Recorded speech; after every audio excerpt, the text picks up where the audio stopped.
lleno ya en este fenómeno que es el fenómeno de las series de televisión.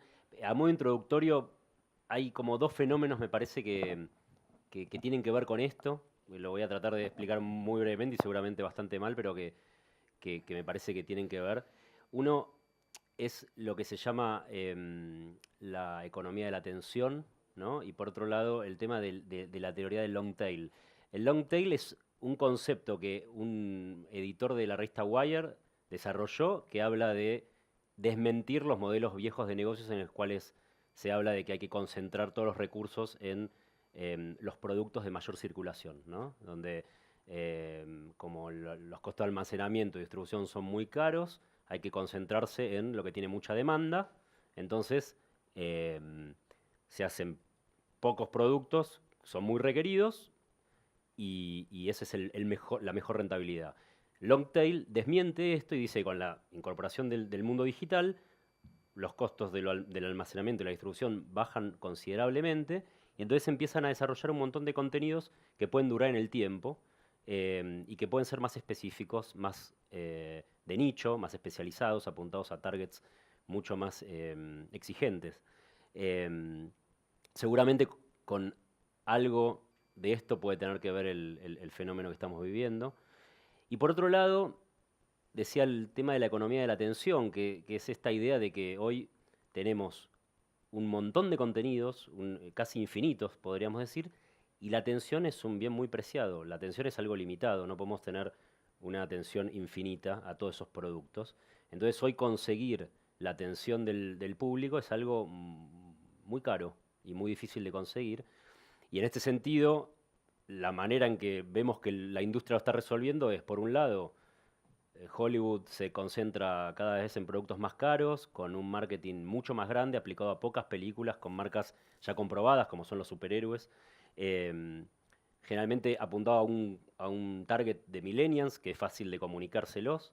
eh, y esto generó una atomización de estética narrativa en Hollywood que desalienta a muchos directores que tienen una marca más autoral. También por ahí con esto tiene que ver este fenómeno de las series, donde se migró muchos directores a un mundo de la televisión o de las series que permite apuntar a públicos, como decía la teoría de long tail, más específicos, más exigentes, que pueden ver estos contenidos más parecido a lo que es consumir una novela, en donde uno lo para, sigue y tiene una relación como la que podíamos tener con El Señor de los Anillos cuando leíamos la novela y no tanto con el consumo que teníamos al ver un programa de televisión, ¿no? A las 9 de la noche un día, que era algo pasajero y efímero, sino que acá este tipo de consumo también le exige exigencias narrativas y estéticas mucho más grandes porque los podemos parar, rebobinar, volver a ver, etc. Eh, Decía la industria, y con esto termino, lo resolvió con estos grandes productos con mucha plata detrás y con lo gratis que es YouTube, ¿no? Eh, las series, como logran captar esta atención por el binge watching, esta adicción que se genera al verlos y todo, lograron captar también muchos presupuestos y hoy un capítulo cuesta parecido a lo que puede llegar a costar una película mediana en Hollywood, no estoy hablando. Nada, esto de modo introductorio me parecía que eran dos fenómenos que tenían que ver con este fenómeno que la verdad que 10 años atrás estar hablando con un director como Daniel metido de lleno en el mundo de la televisión hubiera sido algo difícil de imaginar. Entonces, nada, la primera pregunta tiene que ver con eso y como disparador, ¿cómo fue el origen de tu interés en meterte en este mundo? Digamos, ¿cómo surgió? A mí en realidad me interesó siempre la televisión. Me parecía, cada vez que estrenaba una película, me acuerdo que miraba al cielo y, no sé, llovía y decía, qué fiaca salir a ver mi película. O sea, me parecía, digo, tantos movimientos físicos tiene que hacer un ser humano para sentarse en el cine, que es como un milagro. O sea, es casi un sinsentido. Más si es una persona de mediana edad que tiene que dejar a los pibes, ver el auto, el transporte público, la sube, me pongo un saco que sale a discutir con la mujer o con el marido, a cuál van a ver, o sea, es una cantidad de decisiones y un movimiento de energía que es realmente milagroso. Yo me sentía de que alguien se siente y vea mi película. Cuando iba al cine y había un par de personas, les quería abrazar a todos, les quería sellar el parking, ¿no? Entonces, eso me pasaba desde siempre. Por otro lado, veía que en mi casa había una cosa cuadrada que hacía tac y estaba todo. Me parecía también increíble y siempre me dio pena de que cuando aprendías lo que había ahí, daba ganas de irte de tu casa, hacer todo eso y ir al cine, ¿no?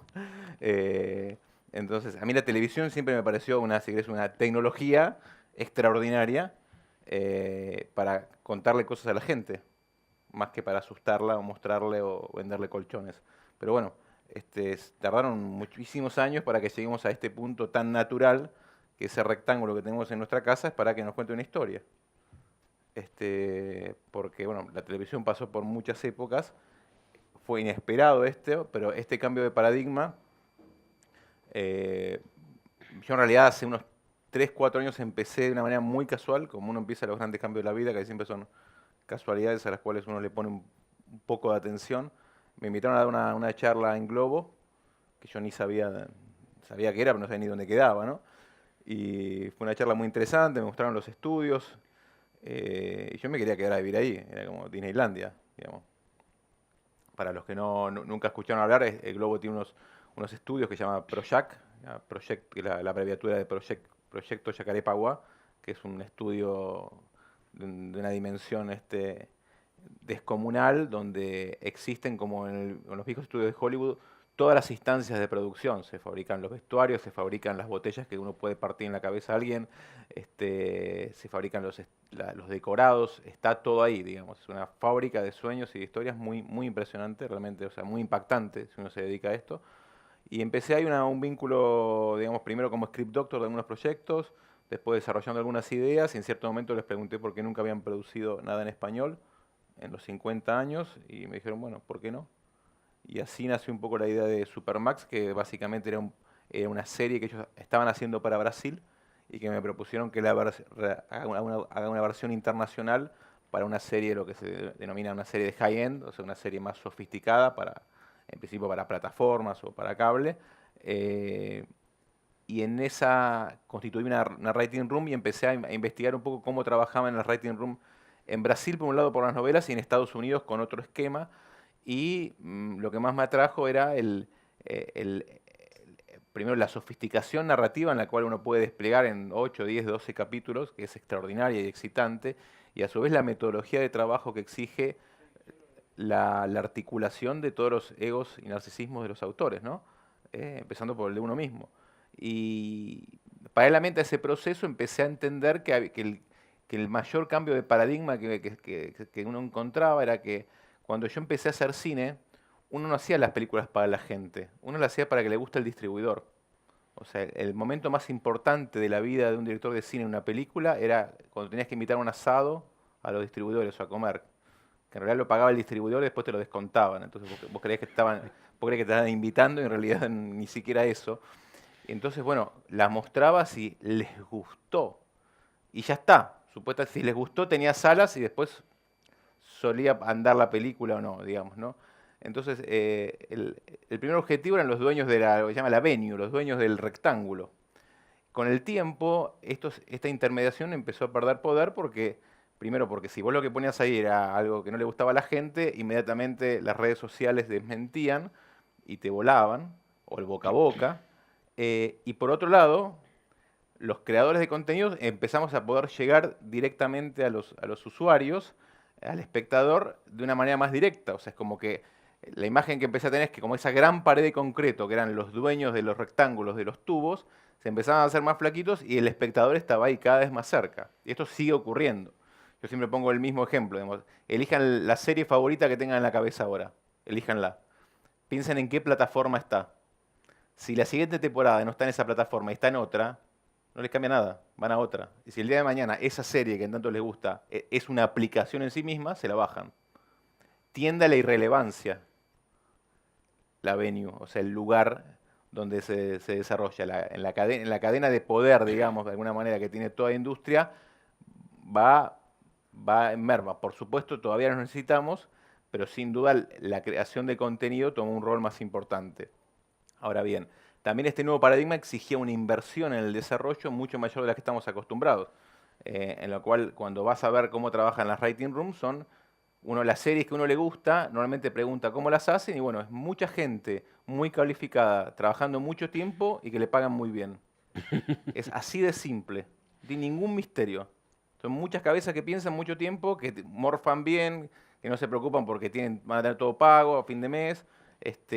Son personas que trabajan tensionando los proyectos porque piensan diferente y el proyecto se pone arriba de la mesa y no es de nadie. No se escucha, es mi personaje que no haría esto, esas frases que uno escucha, que lo que lleva normalmente es al fracaso inmediato. Cuando uno se apropia, cuando el narcisismo de uno, lo digo por experiencia propia, ¿no?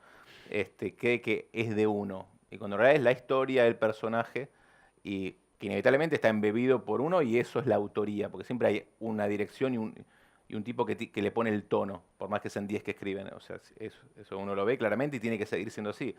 Pero el trabajo más grande, y acá vuelvo a tu pregunta, o sea, que me di cuenta que tenía que enfrentar para empezar a crear contenidos para este nuevo paradigma, era primero un trabajo propio con mi propio narcisismo y después con el de los demás, ¿no?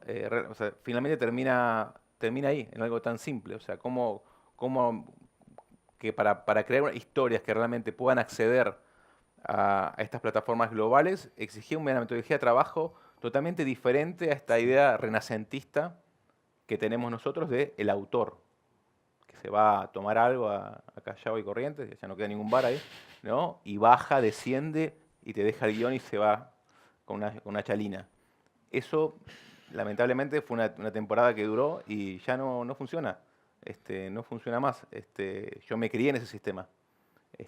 Me voy a la playa a escribir en invierno, a San Clemente.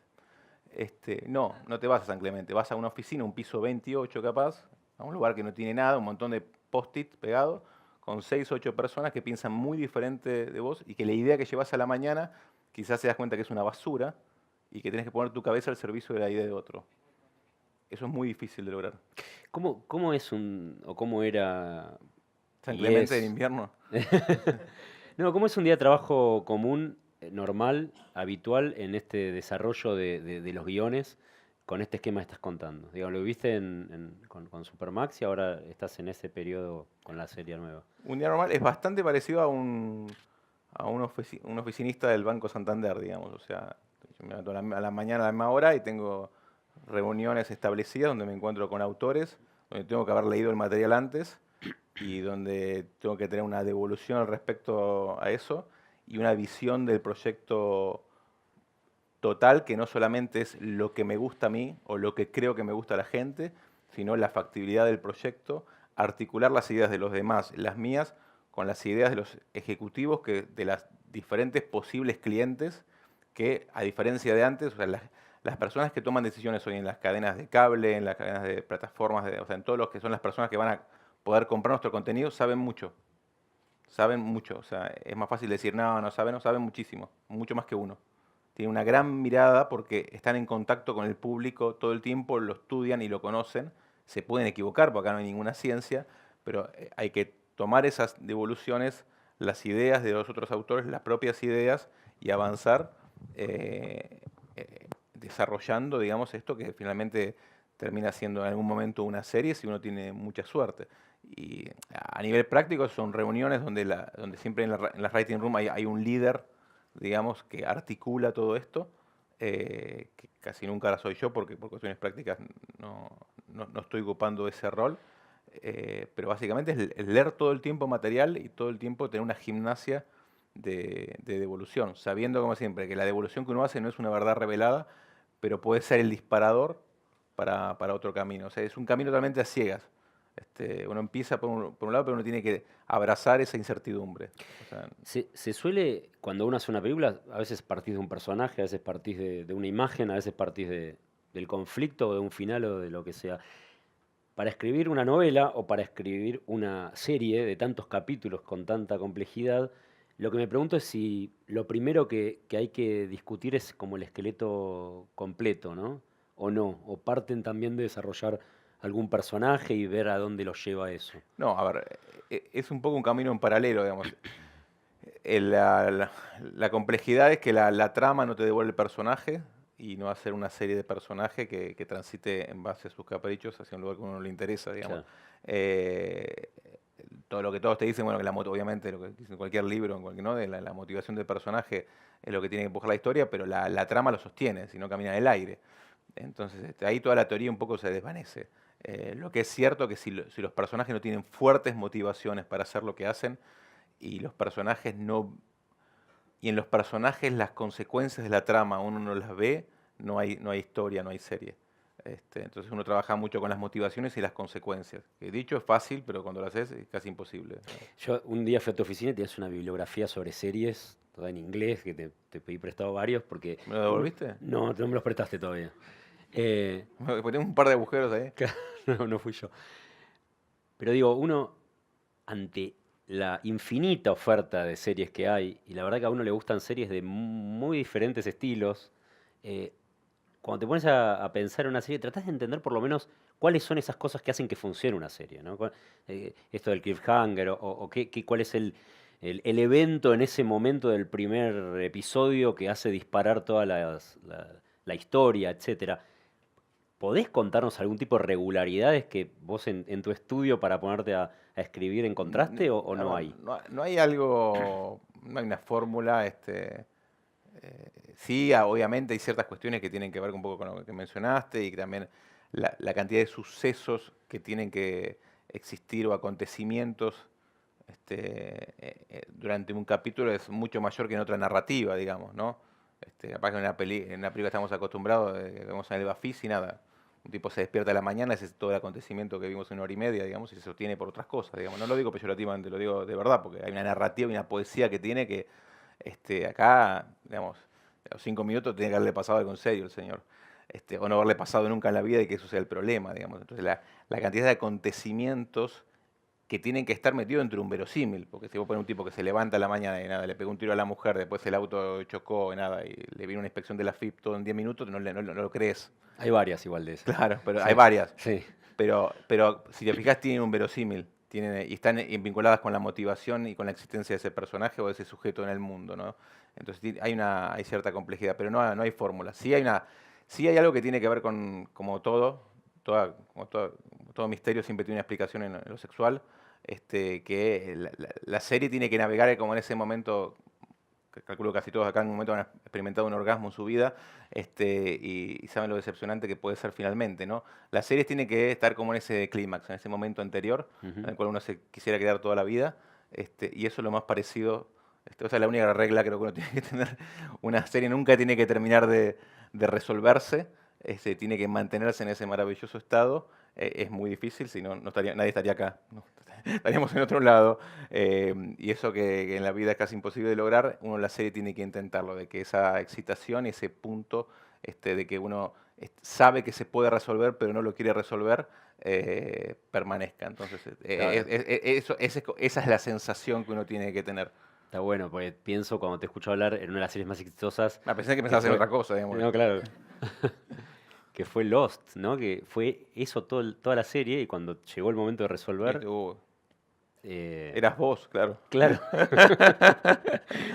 Este, mm, claro, Sí, es complicado porque hay un tipo de resolución que tenés que tener en cada capítulo, pero hay un tipo de incertidumbre que tenés que mantener. O sea, hay algo que tenés que, lo que se llama el payoff, algo que tenés que pagarle al espectador. Tenés que decir, mira, te comiste 42 minutos de esto, llévate algo resuelto, llévate un caramelo porque si no.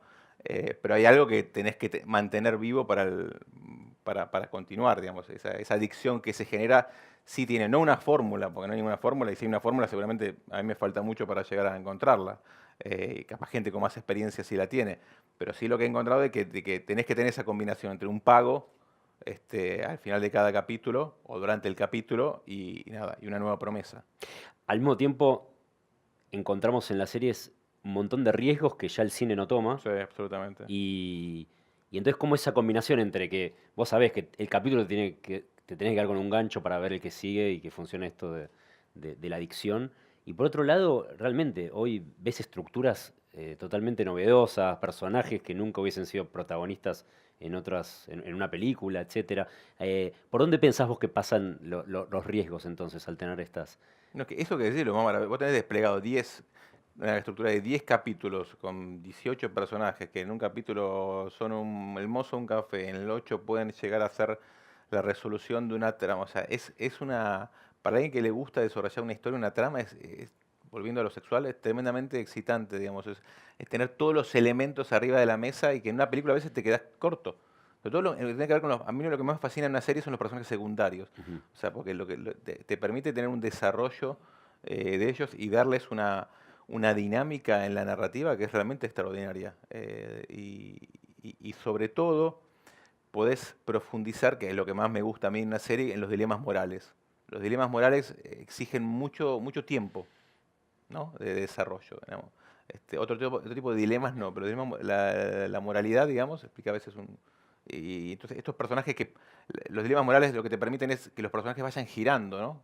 De alguna manera vayas viendo diferentes facetas y te genera cierta adicción también entender, bueno, cuál de todos es, porque uno tiende inevitablemente a prejuzgar a la gente y decir, bueno, este es esto. Y al tener todo este tiempo de desarrollo, podemos ir mostrando que este puede ser esto y también esto, esta otra cosa, porque como todos, depende con quién nos vinculemos, vamos a tener un perfil psicológico diferente, por lo menos para afuera, dentro siempre es el mismo. Entonces es realmente fascinante lo que te permite una trama tan compleja. Está bueno. Eh, pienso, me acuerdo de una cosa que dice Ibsen para la creación de los personajes que habla de como de tres momentos, ¿no? La primera es la dimensión física, digamos que es como si conocieses a alguien en un subte, ¿no?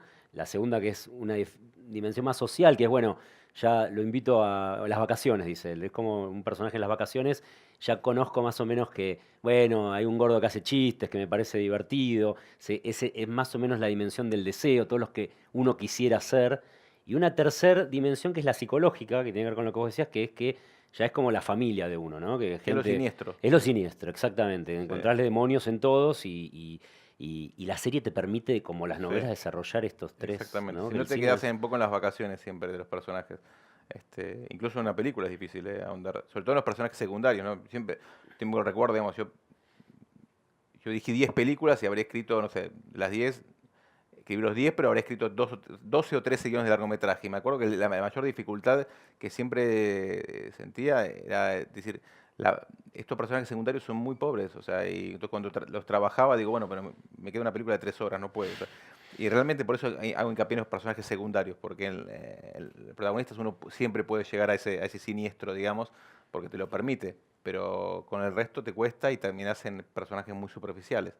Sí, incluso tienen las series esta posibilidad de construir mucho mito, ¿no? Que, por ejemplo, en un capítulo tenés la libertad de hacer todo el capítulo con un personaje secundario y que por ahí el protagonista, lo vemos en algunas series que a uno le gustan mucho, que lo agradeces incluso como espectador esa libertad.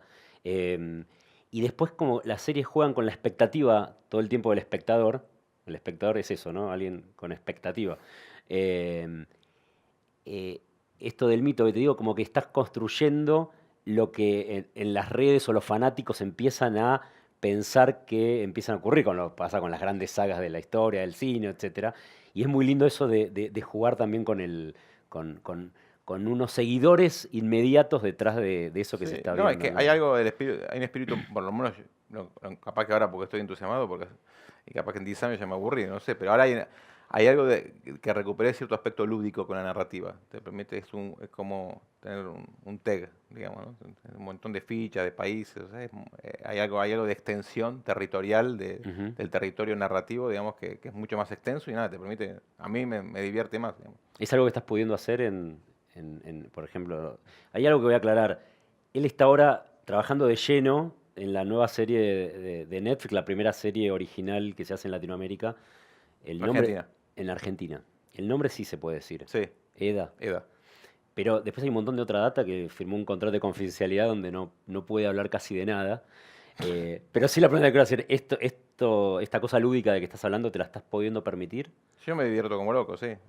La verdad que o sea, digamos, el camino de construir una serie así con tanta exigencia, aparte la exigencia es externa también, porque digamos, cuando uno trabaja con, con, con estas compañías o con estas plataformas, digamos, hay una exigencia, digamos, permanente y un control y un acompañamiento. No es que uno hace lo que quiera, se despierta. Pero justamente al tener ese territorio también limitado, uno juega más tranquilo. Porque sabes que también del otro lado tenés a alguien que te está diciendo, che, está bien, Claro. pero esto es divertido, pero no. Claro, no va a andar. está bueno.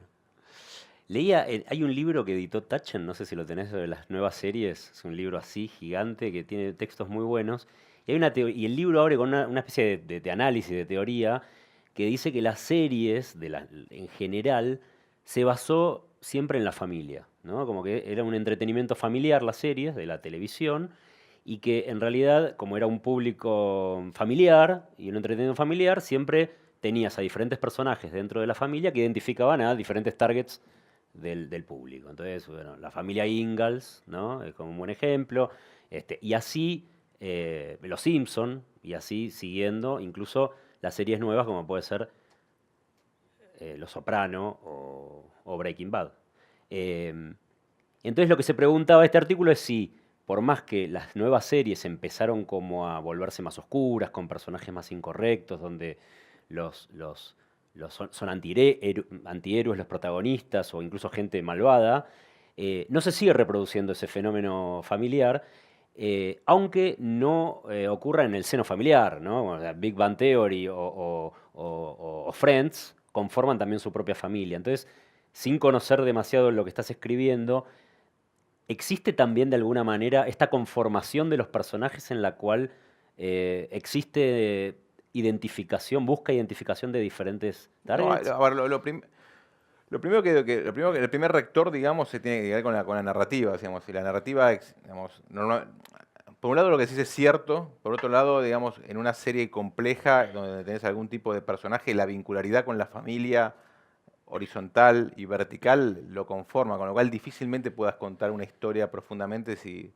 el personaje tiene un hijo y no sabes cómo es el vínculo, tiene un padre, o no lo tiene, o lo perdió, o lo quiere tener, no importa lo que sea, pero la vincularidad, digamos, para arriba y para abajo, lo sostiene y lo empuja el personaje. Entonces, no es tanto una necesidad de ser generalista, sino necesitas ese vínculo intergeneracional, ¿no?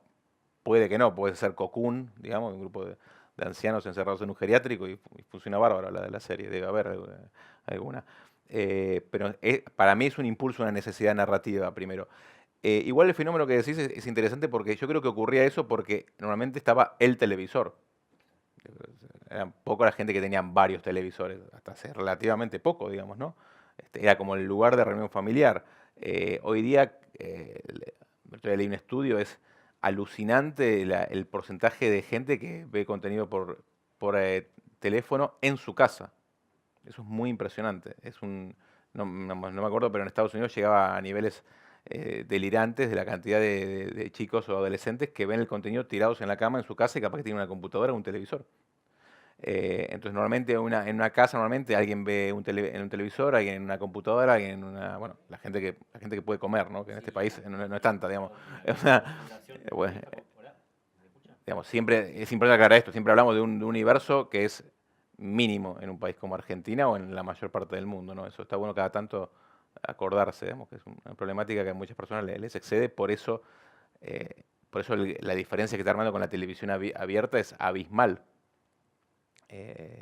Volviendo a tu tema, eso permite que, nada, a más pantallas, más segmentación dentro de un hogar y que cada miembro del hogar pueda ver realmente lo que le gusta. Y la televisión dejó de ser un lugar de reunión familiar.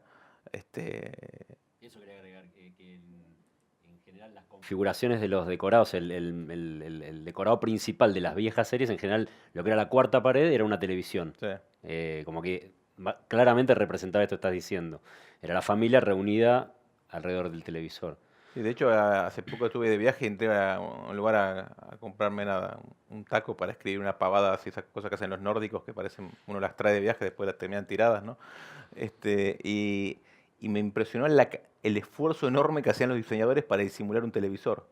Y había todo un piso de unos señores nórdicos con nada, hay unas cosas de madera que apretabas ahí, se abría y era un televisor. Yo digo, déjense de joder, se compra un televisor, es un televisor, digamos, ¿por qué tanto esfuerzo Claro. para disimularlo? Y tiene que ver con eso, que también se montó un prejuicio, ¿no? Con el famoso no tengo televisor en casa. Y bueno, Claro. sí. Creo que igualmente ese espíritu de reunión familiar que perdimos tampoco era gran cosa, porque estar todo mirando para adelante sin hablar, si perdimos eso no es grave, digamos. Está bien, no es nostalgia por eso. No, no, Bueno, vamos a abrir espacio para preguntas. Después yo sigo, pero así no monopolizo el espacio. Sí, esperemos al micrófono. Acá adelante, por favor. Hola, hola Daniel, Hernán. Bueno, mi pregunta va básicamente, habías dicho algo de Globo, que primero fue una serie para Brasil y, y te encomendaron la adaptación internacional y me quedé un poco con eso porque quería saber si es una franquicia esto y cómo jugó el papel creativo para adaptarlo a la Fue una, región. sí, fue una experiencia muy rara porque en realidad ellos se había conformado una writing room brasilera y partieron de una misma premisa, pero entonces de la misma premisa fuimos a un lado totalmente diferente y las series no tienen nada que ver, era solamente unos personajes encerrados en un lugar, una premisa muy básica, digamos, una premisa casi directamente de producción, y después las historias tuvimos totalmente independencia de llevarlos cada uno para su lado. O sea, no fue una remake de algo hecho, era algo que habían empezado a hacer, empezamos juntos, y después cada uno fue para un lado diferente. Fue una experiencia muy, muy divertida porque aparte participé yo también de la Writing Room de Brasil y veía como, a partir de la misma idea, como el contexto social y el país llevaba naturalmente la historia a otro lado. ¿Una pregunta? La conformación del casting de Supermax, ¿era algo que pasaba por vos? ¿Se discute mucho con el estudio? ¿De qué manera lo No, me pensaban? Digo, dieron. digo porque es justo un casting tan heterogéneo, digo. Casualmente la trama permitía eso porque era como un reality show internacional, con lo cual fácilmente podía haber un actor de Claro. cualquier lado, digamos, no tenía. Sí, se fue hablando, pero la verdad que tuve como mucha libertad de elección. No tuve ninguna imposición así en particular. Y para los actores, participar de un proyecto como este, digo, esto también se extiende al equipo técnico, al director, digo, cambia un poco la vida cotidiana, ¿no? Porque antes era una película donde tenías un mes de previa y después un mes de rodaje, un mes y pico de rodaje. Ahora los compromete de 6 meses, ¿no? Por lo menos. No, es devastador, orgánicamente. No sé quién le comentaba ayer, o sea, el cuerpo no está concebido para trabajar en una serie. O sea, totalmente antinatural. Una película vaya y pase, pero una serie no es como una maratón. Yo me acuerdo en Brasil fueron, o sea, 16 semanas de rodaje, eran de lunes a sábado, como 14 horas. La semana 10 yo me acuerdo de decir que venga un camión de frente y nos pisa, si por lo menos estoy 6 meses en el hospital, sin hacer nada. O sea, de verdad de pensar eso, porque era un nivel digamos, llegabas y había un equipo de 100 personas que hablaban portugués, yo cada día hablaba peor portugués.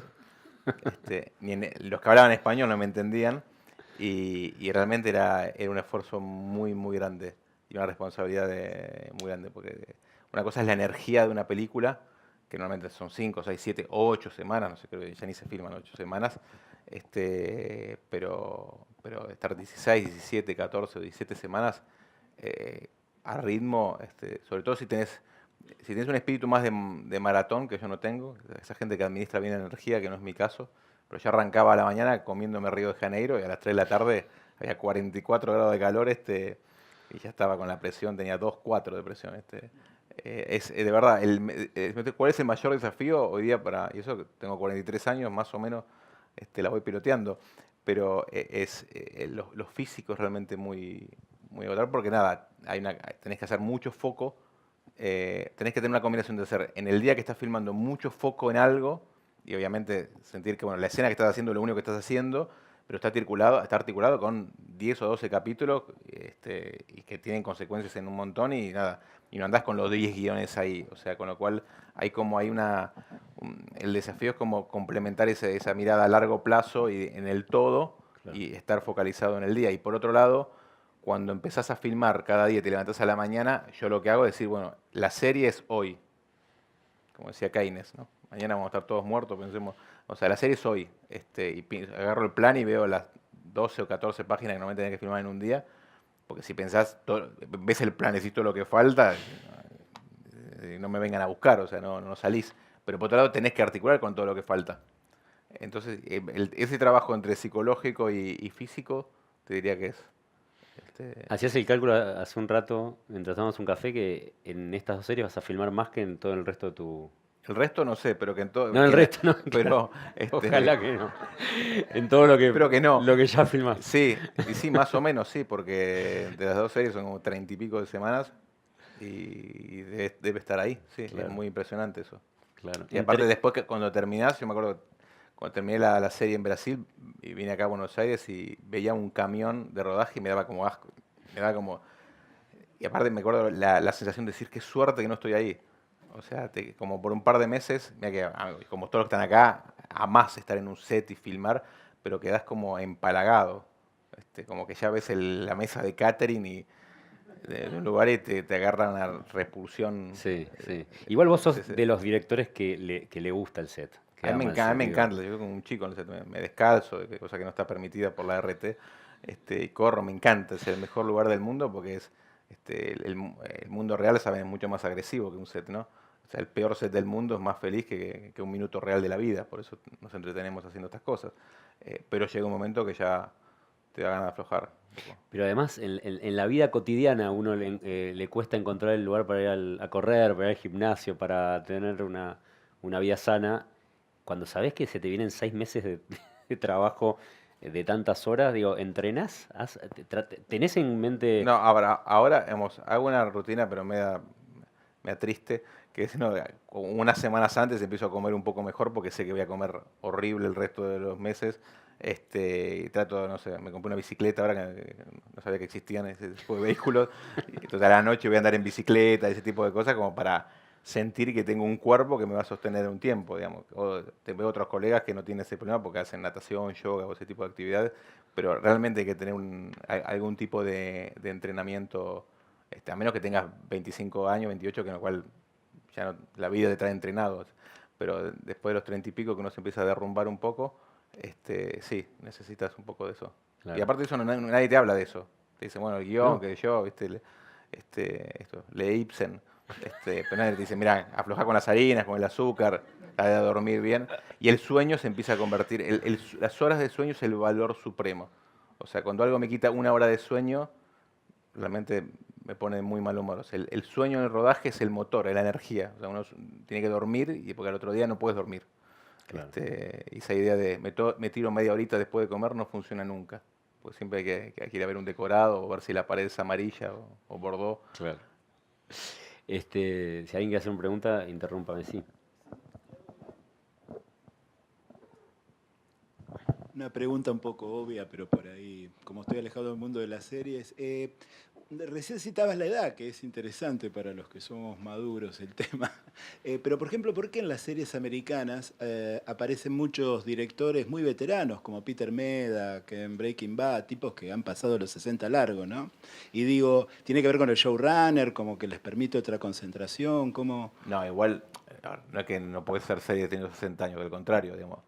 Cada uno aparte tiene el estado físico que tiene, digamos. Yo estoy 10 minutos parado y me canso, digamos. Al contrario, creo que lo que es interesante lo que mencionas, no es ninguna novedad. El trabajo, que es el trabajo de showrunner, digamos, es un trabajo que naturalmente lo hacen directores con gran experiencia porque es un trabajo, es un oficio nuevo que en realidad, que en mi caso, digamos, yo no, ahora, en Estados Unidos un showrunner, que es lo que yo estoy haciendo ahora, normalmente tiene una estructura, está sentado en una oficina y ve lo que están haciendo las dos unidades, tiene una secretaria ahí, todas las aguas saborizadas, qué sé yo, y monitorea todo lo que ocurre, baja al set en algún momento, dirige algunas escenas, tiene una enorme estructura a disposición que no es lo que ocurre ni en la mejor de las series en Latinoamérica. El showrunner, por eso son como, el concepto de showrunner básicamente es un director general, digamos, que está a cargo de toda la dirección artística, digamos, de un proyecto, pero que también tiene responsabilidades de producción y de organización y que también en un punto de venta, porque tiene una visión totalmente 360, como dicen ahora, y es un oficio que requiere mucho conocimiento, obviamente, de dirección de actores, de tono, de guión, porque son los tipos que agarran el guión, dicen así, escribirlo de vuelta, y también de presupuesto, que le dicen el estudio, che, 5 millones de dólares menos, tienen que agarrar y ver cómo lo modifican, o sea, son tipos con un conocimiento muy completo, que obviamente en Latinoamérica no tenemos ese nivel de industria, digamos, porque todo tiene otro tamaño. Entonces, yo en mi caso soy showrunner, como dicen ahí, pero aparte me levanto a la misma hora que el tipo que va con el camión o de cualquiera, estoy 12 horas ahí dirigiendo también, en este caso con con otro colega que es Bruno Hernández, que va a ser una segunda unidad, en el caso de Netflix, pero estoy todos los días ahí, que en realidad no es lo ideal, porque lo ideal del showrunner es que pueda también ir a edición, ver los guiones que vienen, hasta tener una mirada un poco más arriba, y son tipos capaz que tienen 2 o 3 directores, también de mucho oficio, con los cuales los acompañan. En el caso de Brasil tuve una estructura más parecida a esa porque fuimos con Bruno Hernández y Hernán Goldfried, y era interesante porque bueno, ahí tienen como se llaman ciudades escenográficas, que son pequeñas ciudades de escenografía donde tenés montados varios sets. Entonces tenía un carrito de golf, que a mí me encantan justo. Nunca jugué al golf en mi vida, pero el carrito de golf es un elemento que me encanta. Entonces iba a un lugar, armaba la apuesta, que yo con un director, mientras armaban todo, iba al otro lugar, que yo cuando daban acción iba, veía la escena, decía, está bien, que yo, bueno, entonces eran 2 sets que funcionaban al mismo tiempo. Yo tenía una supervisión general, pero tenía 2 directores excelentes aparte, que aparte es una relación horizontal, digamos, no es que le decís, hace esto, es como que nos sentamos a la mañana y aparte decíamos, sabíamos que las escenas de acción había uno que las hacía mejor, escenas de cierto tipo de actores, entonces nos dividíamos de una manera muy natural y si bien tenía que haber alguien, que en ese caso era yo, digamos, que podía amalgamar eso y darle un mismo tono, éramos un equipo de directores y es así como normalmente se trabaja, porque si no es una dimensión inabarcable para una sola persona. Pero está bien lo que decís, la mayoría de los showrunners en Estados Unidos son tipos de 60 para arriba, 50 y pico, 60, porque creo que es la madurez de oficio que se necesita para poder tener una visión tan completa. Capaz que alguien llega a los 30, no sé, pero bueno. Sí. Pero aparte ahí se entrenan, tienen personal trainer, viste, es como otra vida. Comen cereales que no tienen cereal, azúcar que no tiene azúcar, no sé cómo. Quería traerte un poquito otra vez a la parte del guión, así como decías que había directores que eran mejor con la parte de acción y todo esto. El equipo de guionistas, ¿cuánta gente hay y si están como especializados en algún tipo de categoría de narrativa?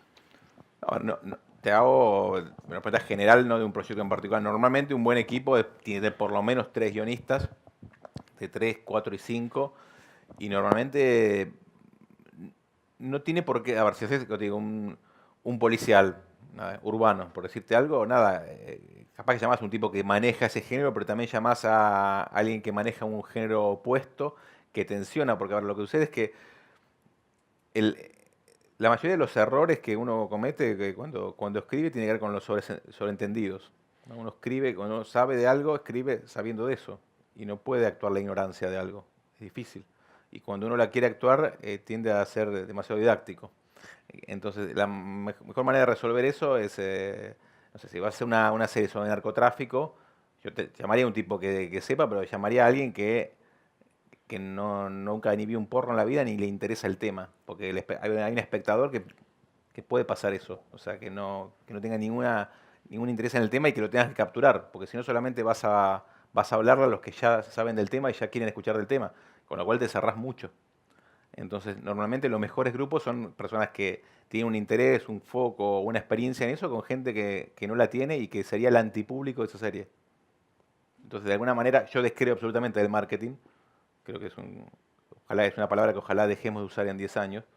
Y que esa idea de analizar el espectador y todo eso, en realidad se reemplace con quienes hacemos los contenidos, somos espectadores, somos gente. Entonces, si esa gente está representada en el hacer, no hay mejor marketing que eso. Qué interesante esto porque uno de los grandes mitos de Netflix o compañías similares es que ellos tienen una capacidad de datos, o sea, tienen un montón de datos de nuestros consumos, que saben perfectamente dónde paramos el capítulo, dónde lo seguimos, con no sé qué, y que las nuevas series se hacen en función de esos algoritmos que tienen. Por lo menos, Eh, tengo entendido, es un mito. O sea, yo no sé obviamente qué información maneja, si la tiene no me la van a dar a mí.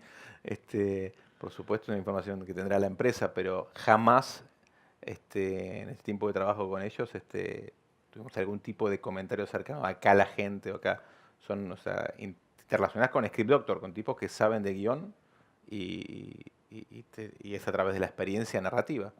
Después, cómo eso se vende, la verdad que no lo desconozco. Digamos. Claro, digo, pero trabajás, o sea, ahora en Netflix vos estás trabajando para un estudio. Ellos Mm.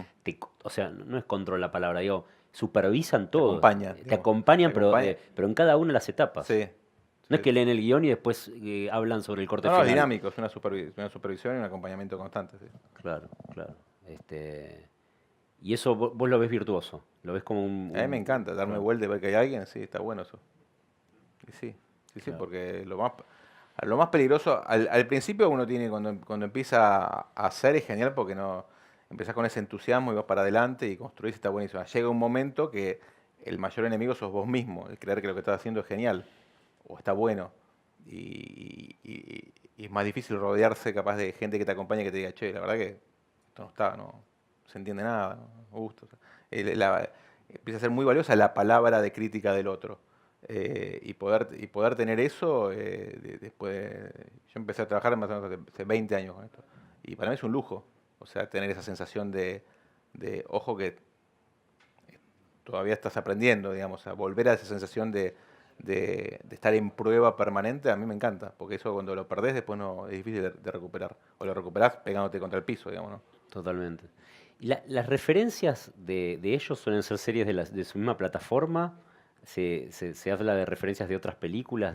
Me parece apasionante eso de ver porque es tan diverso, la verdad, los contenidos que hay, de entender hacia dónde apuntan, ¿no? Porque uno tiene siempre como un No, contenido ideal. es un trabajo de script doctor como el de cualquier script doctor, o sea, que tiene que ver con lo que estás haciendo y si a una persona que interactúas le gusta una serie, sea de esa plataforma o de otra, no te la va a dejar de mencionar. O sea, tiene una dinámica bastante parecida a cualquier trabajo es como un script doctor permanente de acompañamiento, pero que no es autorreferencial, no es hagamos como esto, hagamos como la otra. O sea, hay mucho respeto por la identidad que tenga cada serie y te das cuenta que cada serie tiene identidades muy fuertes. Claro. Y en cada país también. Claro. Es un proyecto ATP el que están haciendo. Lo dudo. No, porque bueno, son digo, límites, Sí, ¿no? no, lo dudo. Que eso, Lo dudo. digamos, ¿no? En el cine la mandás a Yo tengo, calificar. ahí- Acá tengo, tenés que- ahí- tengo hijos de 5, 12 y 14 y creo que con el de 14 la vería, sí. Ok. El resto le pondría My Little Pony. En la etapa de montaje, ¿participás de igual manera que con el rodaje? Sí, ¿O es sí, algo que No, la etapa de montaje es donde uno encuentra realmente la serie. Y donde a diferencia de la película que llegas y dices, uy, mirá, pongamos esto al principio, acá no puedes joder, porque hubo un trabajo de estructura muy grande y esa excitación que uno tiene en el montaje y las ganas de querer cambiar todo, natural. Ujú. Hay que ser muy respetuoso del guión, armarlo a rajatabla y cualquier movimiento pensar cómo va a repercutir. Porque capaz que hay un plano en el capítulo 1 que decís, uy, qué largo el plano de detalle del agua, ¿te parece? Y te das cuenta nada, que en el capítulo 4 estaba envenenada, o sea, entonces tenía que ver que era la misma botella. Claro. Y eso que es como una obviedad, ahí está con 1500 elementos. Y uno tiende a decir, no, nada, cortemos y vamos Claro. como el plano de afuera. Entonces hay que entender que normalmente una serie son entre 6 meses y un año a veces de trabajo de escritura, mucha gente, cada cosa tiene un porqué y si uno la saca tiene que ver las consecuencias que tiene. Pero digo, el corte final es tuyo. El corte final siempre es consensuado, Consensuado. digamos. No, No, pues después van a venir Hernán y Fendrick y Pablo Fendrick, Hernán Goldfried y Pablo Fendrick a hablar de la experiencia que ellos tienen con HBO, con la serie que hicieron para HBO, y en ese caso claramente el corte final no era de ellos, ellos dirigieron en set y después no quiere decir que no podían ir a la sí, sala. sé la experiencia, es una experiencia diferente, sí. Claro, Es no, una, para es ver los una experiencia modelos. diferente, otro modelo. Ujú. Que la verdad que también me da curiosidad como es entregar y decir, contame después cómo es la serie. Pero no, esto es un caso diferente. ¿Nos podés decir, vos sos consumidor de series? Sí. ¿Sí? ¿Y tenés así como tu top 5? The Affair, que más me gusta.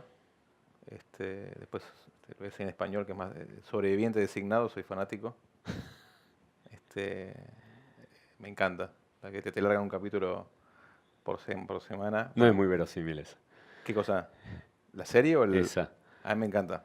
¿sí? A mí todas las de política de Casa Blanca, bueno, obviamente House of Cards, obviamente. Happy Valley. Esa te diría que esas son las series Ujú. que más me gustan. Pero The Affair es la serie, de las series más que tiene una estructura narrativa recontra complicado y toca una temática Ujú. que es como muy específica de las relaciones, del matrimonio, de la pareja. Y, The Americans habías nombrado y también. American, sí. Sí, American, adoro American, sí. sí, sí. Americans, absolutamente. Es una serie extraordinaria, extraordinaria. ¿Alguna pregunta? Sí. ¿Qué tal? Buenas tardes. Buenas Yo tardes. soy un poco refractario todavía al tema de las series. Sin embargo, quería preguntarte, en base a tu experiencia, ya que venís del celuloide, digamos, de la, si se quiere, entre comillas, la vieja escuela del cine, y ahora estás en esta etapa de las series, ¿cómo visorás el futuro del cine, tal cual como lo conocemos en estos casi ya 120 años de existencia, ¿no? No, yo creo, a ver, yo después de esta serie, el año que viene hago una película, o sea, a mí estoy muy fascinado y es finalmente es mi trabajo, es lo que vivo, pero no dejaría de hacer cine nunca. No sé qué le va a pasar a la gente. Por otro lado, vos ves fenómenos que son muy llamativos, como de hecho que tenemos un grupo de personas que hayamos salido de nuestra casa y me dormí una siesta, nos encontremos para hablar, o sea, siempre necesitamos la necesidad del evento y de compartir socialmente una experiencia.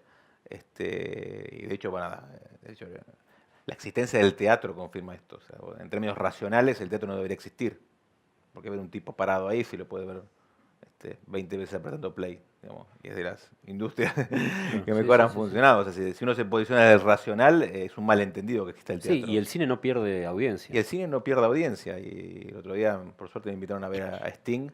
Y nada, y verlo a Sting ahí, no es como, podés tener un plasma de 80 pulgadas, pero verle ahí con el hijo tocando, nada, es una experiencia increíble que no puede reemplazar nada. Ningún tipo de tecnología del universo, ni un holograma.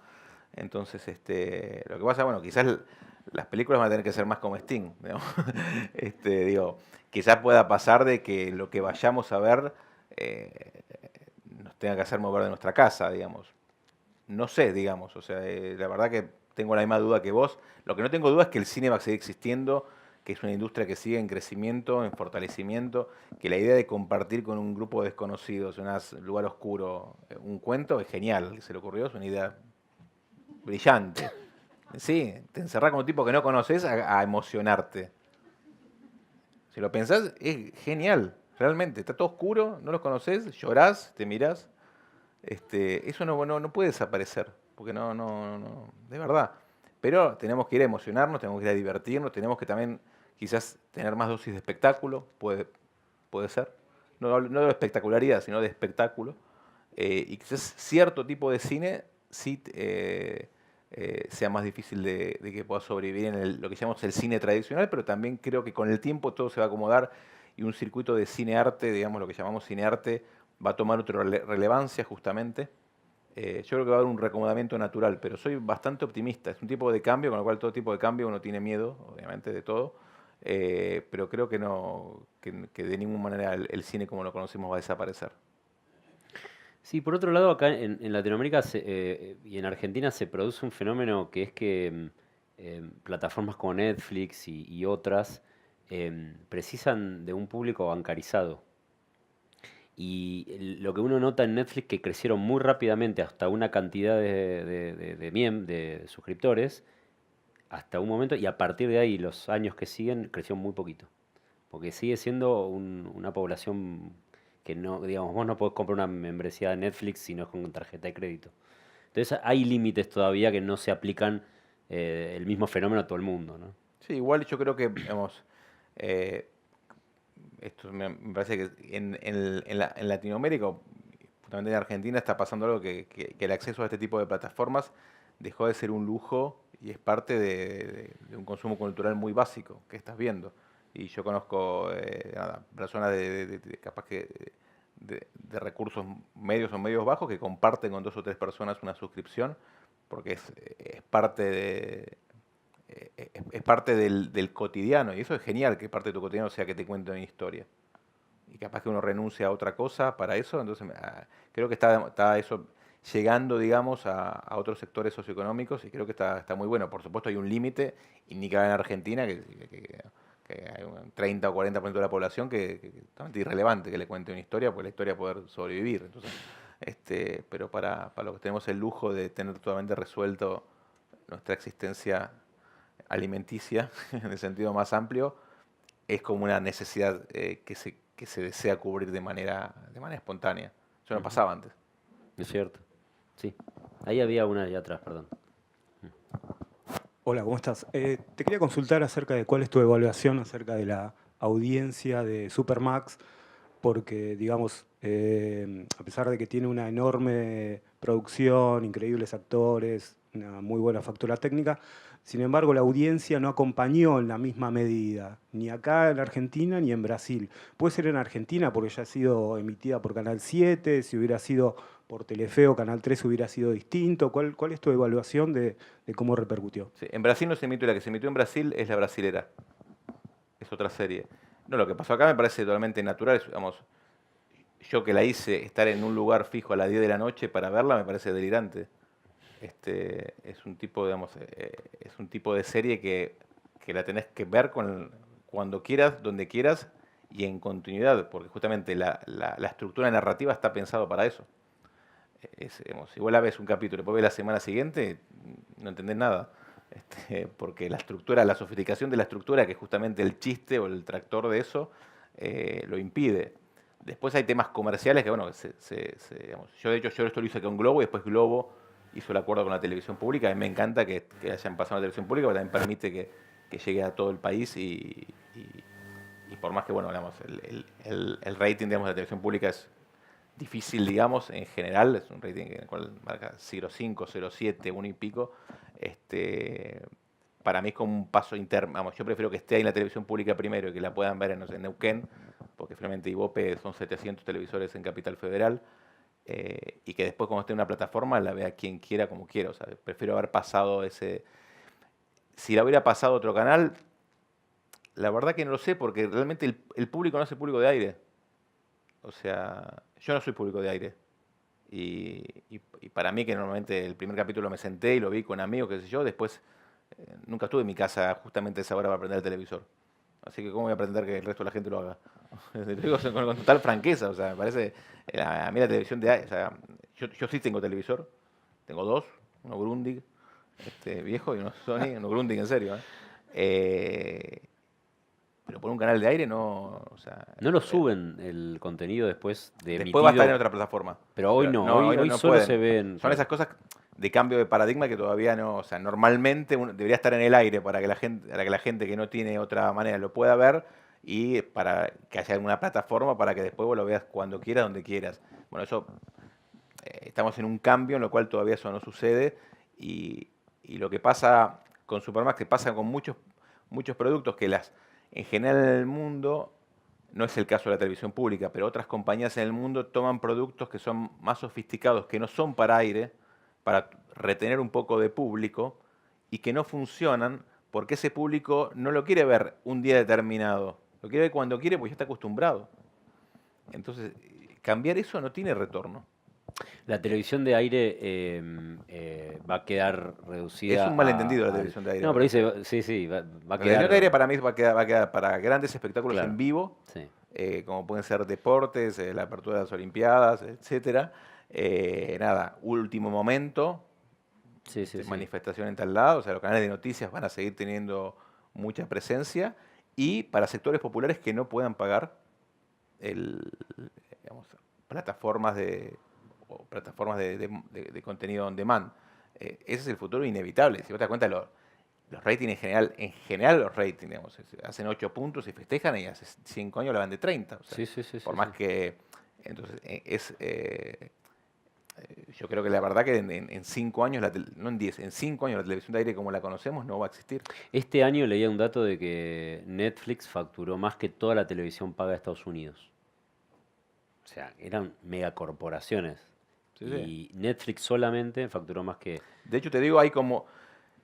Hoy todavía la pauta que uno ve en televisión tiene que ver con el viejo paradigma, con Tinelli, ¿no? 30 y pico, o sea, porque tarda en cambiar la industria, es remolona. Pero si estudiarían en realidad la eficiencia que tiene el dinero puesto en la televisión abierta contra otros medios, si fuera una cuestión únicamente matemática y no el hay que estar, porque también pasa que las marcas tienen que estar, la publicidad que habría sería muy marginal. Porque a pesar que lo que es el costo por contacto de cualquier usuario en YouTube, que vos podés decir, quiero tipos de floresta de entre 35 y 40 años y que le guste Sí, el shampoo anticaspa y nada, le hablas a esa gente. No tenés que hablarle a 5 millones de personas para algo que es para 20.000. O sea, es un absurdo si vos te lo pones a Totalmente. pensar.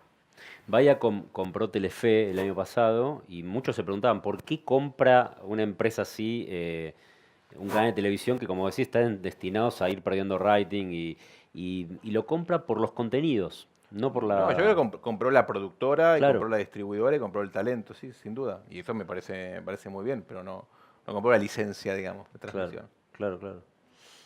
Sí, Hola, Daniel. Te quería hacer una pregunta. Vos escribís, dirigís, haces montaje. Contanos un poco tu proceso para llevar las actividades que insumen bastante tiempo, trabajo y son obviamente distintas actividades. Un poco tu proceso personal, ¿no? Y me divorcié. Naturalmente. Para No, saber. no lo más difícil es combinar esto con una vida, digamos, y es el gran desafío que tenemos todos realmente. Naturalmente, el costo que tiene el tiempo de uno es lo más... no tanto el tiempo, sino que la intensidad que tiene y que es un trabajo que uno no puede cortar. Y decir, bueno, me voy y nada, te vas y capaz que estás comiendo con tu familia y nada, y se te ocurre una idea o se te ocurre algo, y bueno, tenés que agarrar una libreta y manotear. Y bueno, vos estás haciendo así, o me quiero acordar. Es el desafío más grande hoy para mí. No es si la serie sale bien o sale mal, que nada, que sé que tengo nada, un talento limitado y pongo lo mejor de mí, después, qué sé yo, saldrá lo que saldrá, digamos, un punto que ya no manejo, sino articular eso con la vida. Y en general creo que es algo que yo siempre veo las charlas TED y las charlas motivacionales, qué sé yo, y veo todos los tipos como que llegaron a algún lado y nadie te lo dice, que lo más importante es que en los años que te convertís en algo que más o menos es lo que soñaste, normalmente, o no normalmente, pero estadísticamente, más que porque normal no hay nada, son el tiempo que uno intenta formar o no una familia, son el tiempo que si uno tiene hijos, tus hijos crecen y pasa la infancia, es el tiempo en el cual tus padres empiezan a envejecer y uno tiene que ocuparse de ellos, o sea, son los años más importantes de la vida emocional de uno, no es el más importante porque todos son importantes, pero los años más complejos son los mismos que invertís tu tiempo en construir ese muñeco que uno desea hacer. Entonces el verdadero costo es ese, y cuánto uno está dispuesto a pagar y qué precio poner. Eso casi nunca te lo dicen. Te hablan, empecé en un pequeño galpón y ahora tengo la oficina en Brooklyn. Bueno, está bien, no importa. Pero bueno, y en el medio, en el medio ¿cómo hiciste, digamos? Porque eso es lo importante. El resto, de verdad, puede ser más fácil. O no, pero digamos, lo esencial es eso. Y bueno, esa tensión es el verdadero desafío, digamos. Que uno, bueno, con el tiempo se va acomodando y tratando también de poner límites, pero lo que tiene esta actividad, que hay un momento que yo siempre digo, estaba en la oficina y digo, ya estamos con un Boeing a contramano por la corriente, digamos, hay un momento que como que no tiene retorno, o sea, que aprendés todo y andás y decís, bueno, hasta septiembre no existís, o sea, y a veces me pasa que la gente que no está tan involucrada no entiende. El otro día me dijo, bueno, pero capaz nos podemos ver, tomar un café, y yo le decía, a ver si entendés, es como que estoy fallecido, o sea... Hace cuenta que, no digas así, estoy como, hace cuenta que te enteraste que me están velando y que en septiembre, 20 de septiembre, toco el cajón, digo, ¿qué tal? ¿Cómo andás? Y vuelvo, estoy muerto. Y claro, entonces uno empieza a quedar mal con gente, o gente dice, che, no me contestás el WhatsApp, y digo, y nada, tenés 75 mensajes y no te voy atiendo mejor primero a mi mamá, o sea, lo que te insume de tiempo realmente, y yo lo cuento con gracia, pero no tiene nada de gracioso.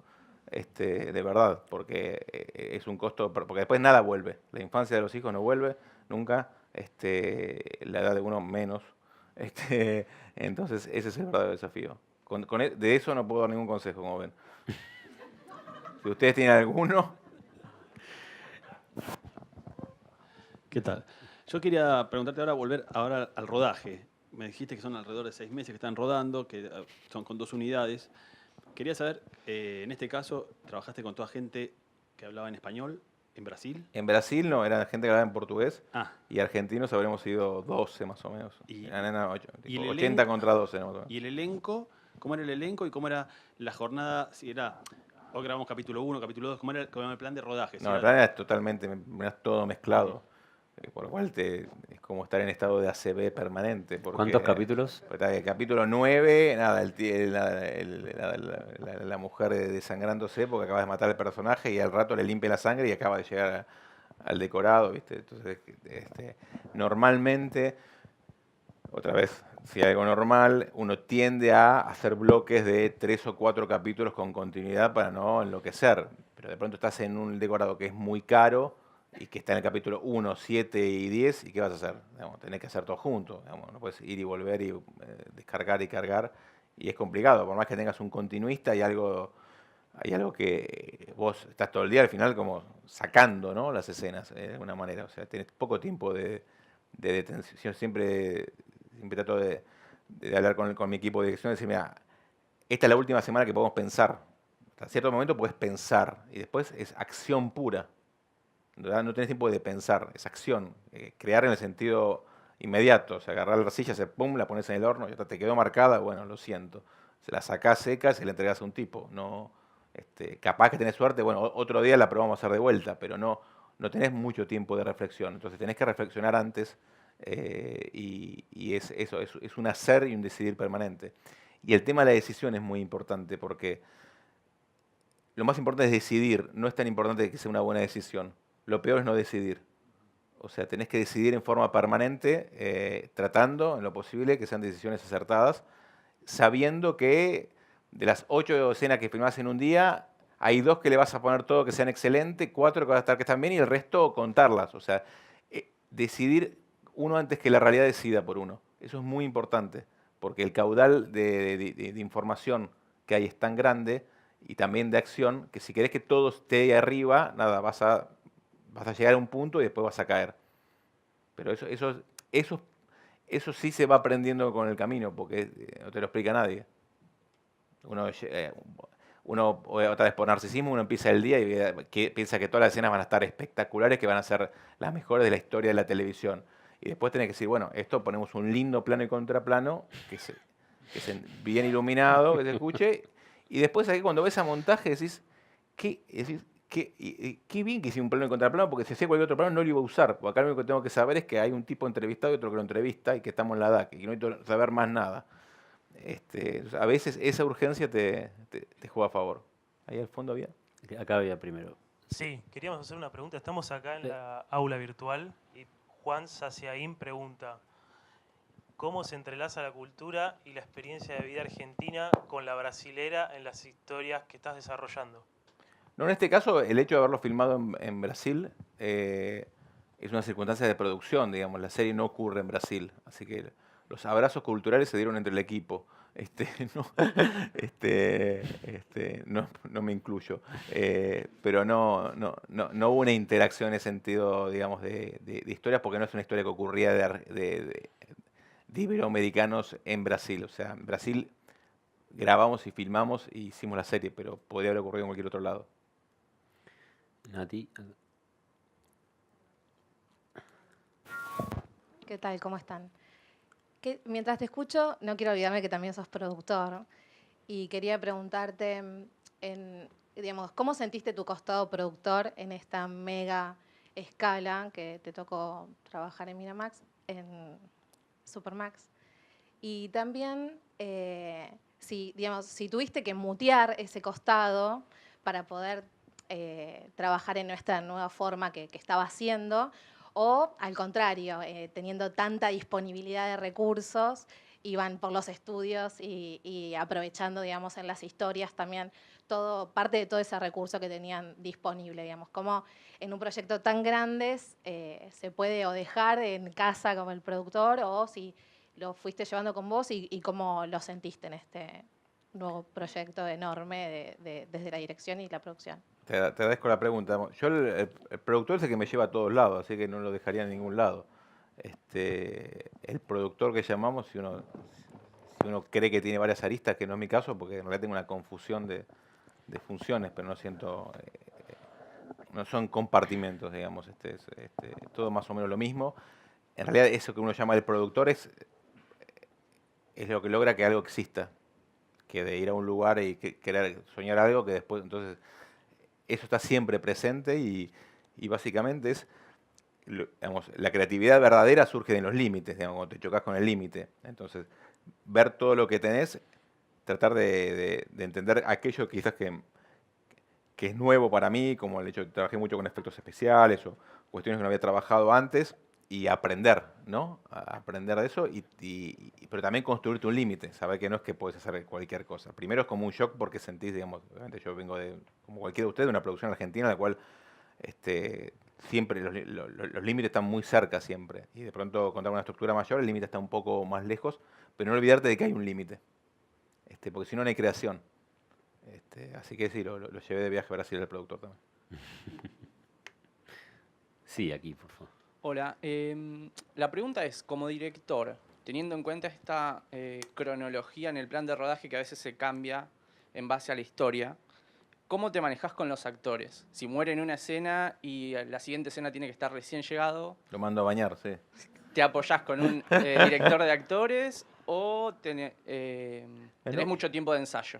Mira, yo no creo en un... voy a decir algo que no es muy feliz, capaz, porque no quiero joderle el trabajo a nadie. No, para mí el concepto de dirección de actores, de director de actores, no lo puedo concebir, porque creo que un director lo único que hace es dirigir actores.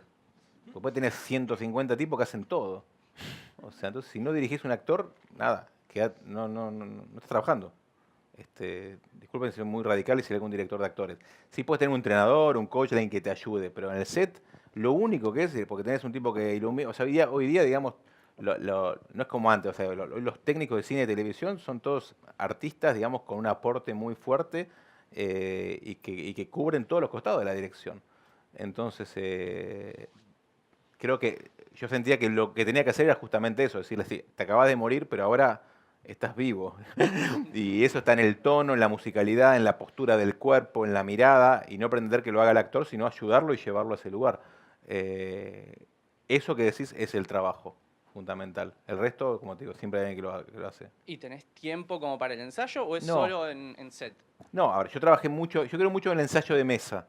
O sea, en leer sentados, no vestidos de Luis XV, sino nada, así en jogging, leer con el otro y que el otro comprenda por qué es una palabra y no otra, por qué existe esa escena, que entienda más allá del personaje, que entienda la dramaturgia general de la obra, porque los actores tienen una mirada siempre muy, que es el don, que tiene una mirada con una perspectiva que uno nunca logra.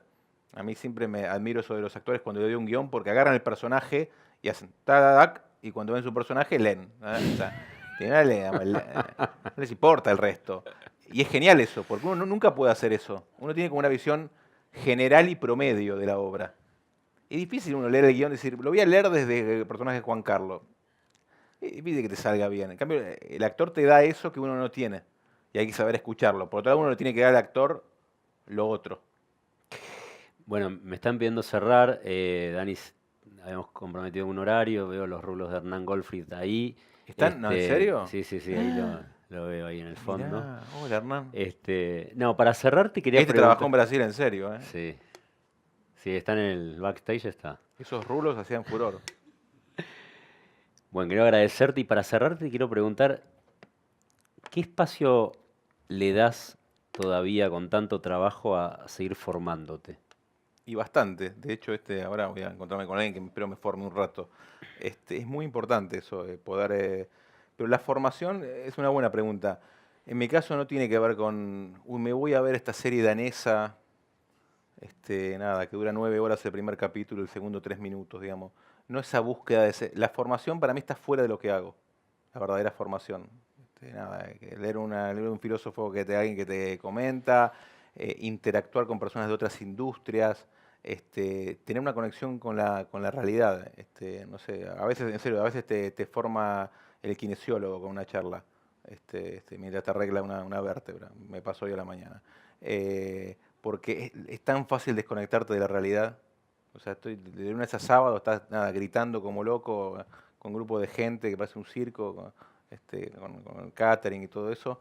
Y nada, y te alejas de la realidad, de la gente, del mundo real. Eso es horrible, es lo peor de esta actividad, ¿no? Vivís como encapsulado y de pronto nada, ves que estás de mal humor y enojado porque la cortina está ahí abierta y entra un poquito de luz. Y te peleas con el utilero, pero ¿qué mundo vivo, no? O sea, uno le da una importancia a detalles que son tan nimios en el mundo real cuando hace este trabajo tan maravilloso también, que el aprendizaje y la formación es más como persona.